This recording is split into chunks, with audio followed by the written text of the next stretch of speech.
आज आपण बघणार आहे class 6 chapter number 17 geometrical construction त्यातला प्रॅक्टिस सेट नंबर 14 बघणार आहे.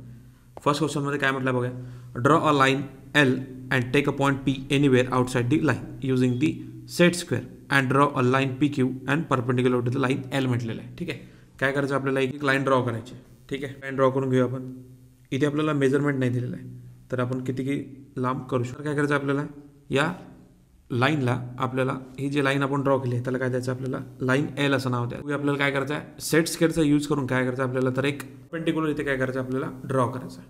बघा परपेंडिक्युलर कसा ड्रॉ करायचा आपल्याला, सेट स्क्वेअरचा यूज करून काय सिम्पली सेंटरमध्ये आपल्याला काय करायचं, सेट स्क्वेअर ठेवायचा आणि एक लाईन ड्रॉ करून घ्यायची आहे. ड्रॉ केल्यानंतर त्याला आपल्याला नाव द्यायचं, त्याला नाव द्यायचं आपल्याला पॉईंट क्यू म्हणणार आहे आणि ही झाली लाईन पॉईंट पी. ठीक आहे, हेच आपल्याला इथं ड्रॉ करायचं होतं. बघूया नेक्स्ट क्वेश्चन. तर बघणार आहे आपण question number 2. Draw a line A B and take a point M anywhere outside the line and using a compass and ruler and draw a line M N perpendicular to the line A B.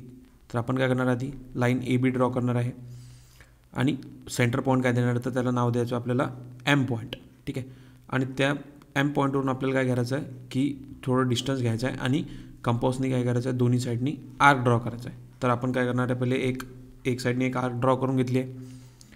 Same तेच जे आपण पहिल्या आर्कवर जे distance घेतला तेच डिस्टन्सने आपल्याला दुसऱ्या इकडे आर्क सेम ड्रॉ करायचे, सेम टू सेम डिस्टन्स आणि काही डिस्टन्स चेंज केलं नाही पाहिजे. ठीक आहे, नंतर आपल्याला जे आपण 2 आर्क ड्रॉ केले आहे त्यावर आपला कंपासचा एक पॉईंट ठेवायचा आहे आणि अर्ध्यापेक्षा जास्त.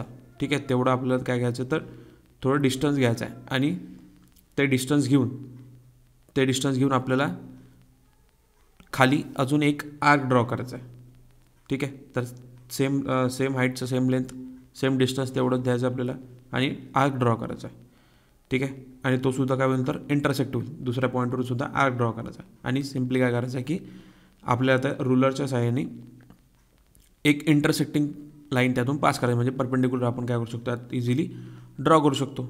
ठीक आहे, म्हणजे आपला काय झालं आहे, तर हा आपण परपेंडिक्युलर ड्रॉ केलेला आहे. हेच आपल्याला इथं ड्रॉ करायचं होतं आणि त्याला नाव द्यायचं आहे पॉईंट एम. हा आपला सेंटर पॉईंट होता आणि आधी जी आपण लाईन ए बी ड्रॉ केली होती आणि नंतर जे आपण ज्यावर आर्क ड्रॉ केला त्याला आपण सी आणि लाईन बी किंवा डी आपण त्याला नाव देऊ शकतो. ठीक आहे, हेच आपल्याला इथे ड्रॉ करायचं होतं.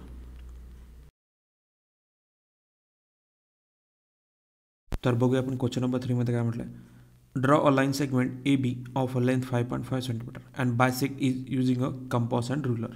तर काय करायचं आपल्याला, एक लाईन ड्रॉ करायची आहे ए बी आणि 5.5 सेंटीमीटरची.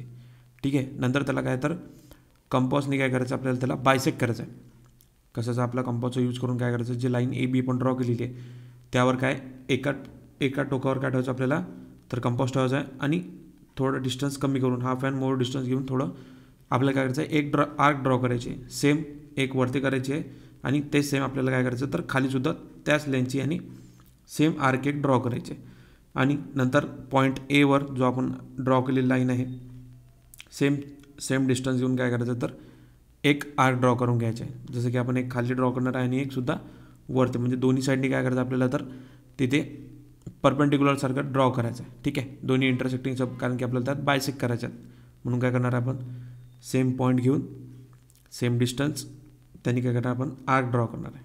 ठीक आहे, तर काय होणार आहे, तर दोन्ही साईडने आपण जेव्हा आर्क ड्रॉ करू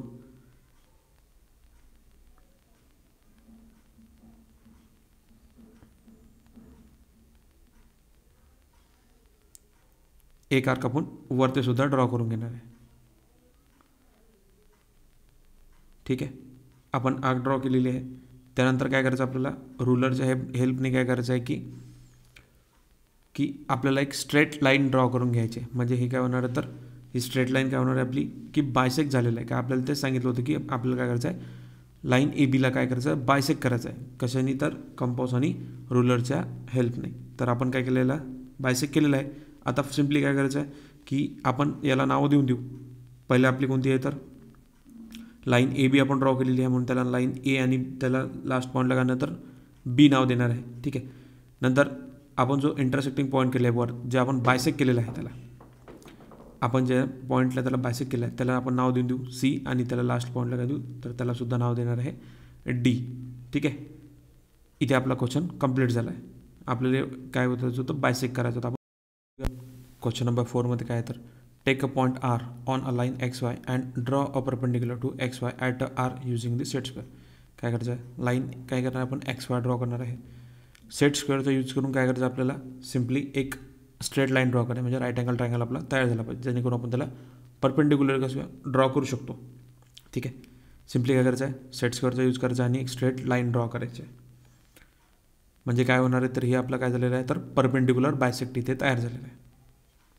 ठीक आहे, याला काय नाव याला आपलं फक्त काय नाव द्यायचं आहे. जो आपण पॉईंट इंटरसेक्ट झाला आहे त्याला नाव देणार आहे आपण आर, पॉईंट आरचं नाव देणार आहे. आणि ही कोणती आपली लाईन तर ही लाईन काय आपली, याला नाव देणार आपण एक्स आणि दुसऱ्याला देणार आहे वाय, आणि इंटरसेक्टिंग पॉईंट त्याला नाव देतो आपण आर, जो आपला सेंटरमध्ये काय केलं आपण त्याला परपेंडिक्युलर असा ड्रॉ केला म्हणून त्याला आपण नाव दिलेलं आहे आर. ठीक आहे, नेक्स्ट